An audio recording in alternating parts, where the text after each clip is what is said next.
Alright guys, so today I wanted to do something a little bit different and just give you a bit of a preview of some things that are coming up on the channel, and I'm going to start off with some of the watches that I will be reviewing. We'll end the video off with the first impressions of my new Black Bay Black. It's actually pre-owned and new to me. It's the newest addition to the collection, but let's start off with the watch that's standing proud and tall here in the middle. That is the G-Shock Square. This is the GW M5610, and I picked this up quite a bit earlier, in the summer, and it's been one of my go-to watches. I absolutely love it. It took me a while to get on board the G-Shock train, but last year I grabbed a Rangeman, and it was just fantastic. The one downfall though is I live in Canada, and it's such a big and thick watch. Some of my jackets and sweaters wouldn't fit over top of it, so I was looking for a G-Shock that was a little more slender. This fit the bill perfectly.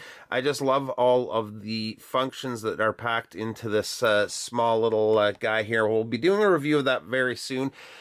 Next, we're going to be taking a look at two limited edition Seikos, and I'll probably be doing a kind of a double review of these. The first one is the Seiko Bishop. This is a quartz chronograph. It's famous for being, well, this is a reissue of the watch that was worn by the character Bishop in the Aliens movie. It's got a kind of a funky look. I'm also looking for a link for the bracelet. It's about one link too short for my wrist size, so I've just been wearing it on this Barton NATO for the last little while. The next limited edition Seiko, this is a collaboration with Nano Universe. They are a fashion company out of Japan. I don't know a lot about them. I'll do a little bit more research when I do the video. But I'd been looking for a black PVD coated watch, and this one came up just locally here. I loved the font on the hour markers and the handset. Just the look of this one was really cool to me. So the other watch that we will be talking about on the channel, and it's actually in for service, I had a couple of little issues with it, is the Orient Mako, the Pepsi dial. So that'll be coming out here in the next little while as well. So that's it for the watches that I currently have that haven't been shown on the channel yet. Let's take a look at the Black Bay Black.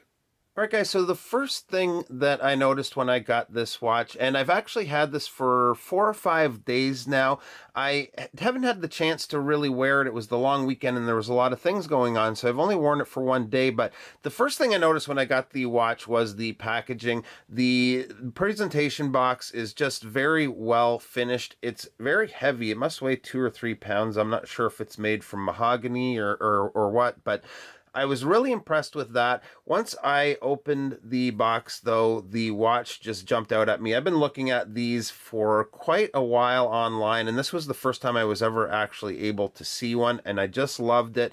If you go online, actually, right now, there's quite a few of these over the last few months that are up for sale on the pre-owned market, and there's some pretty good deals to be had on these watches right now. The next thing that I noticed was when I put this watch on wrist, and hopefully I don't fumble with this too much here, but when I put this on wrist, I noticed the clasp, just the fit and finish is at a whole other level compared to some of the watches that I've had. I sort of tend to stick to that sort of $500 or $600 range, but it just has such a nice feel. It feels very secure but refined at the same time.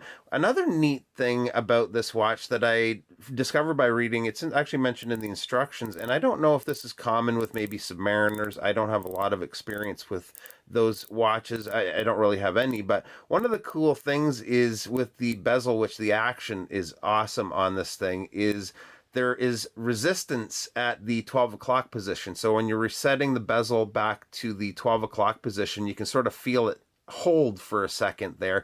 I think that's really awesome. The bezel just has such a great feel.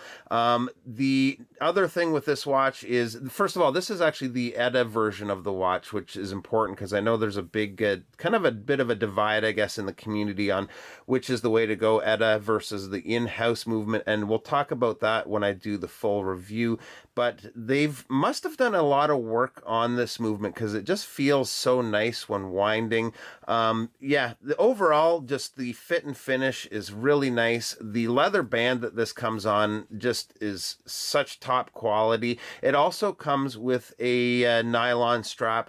Show you that again when we do the full review. So that's going to be it for the Tudor. You can look out for the full review here in the coming weeks.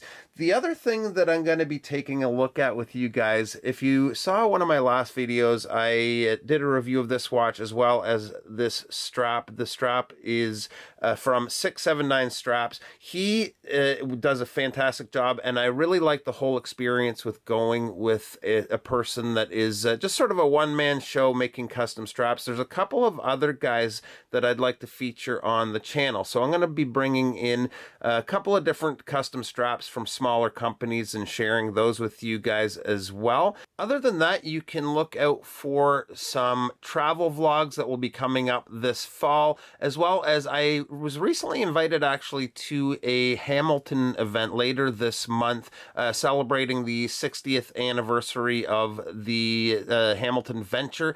I'm trying to work out the scheduling for that. It's in Toronto, and there's a good chance that I'll be going there as well. I'm not sure if they'll allow me to film inside, but if they do, I will definitely be sharing that with you guys. So that's going to be it for today's video. I really appreciate you stopping by the channel, and we'll see you in the next one.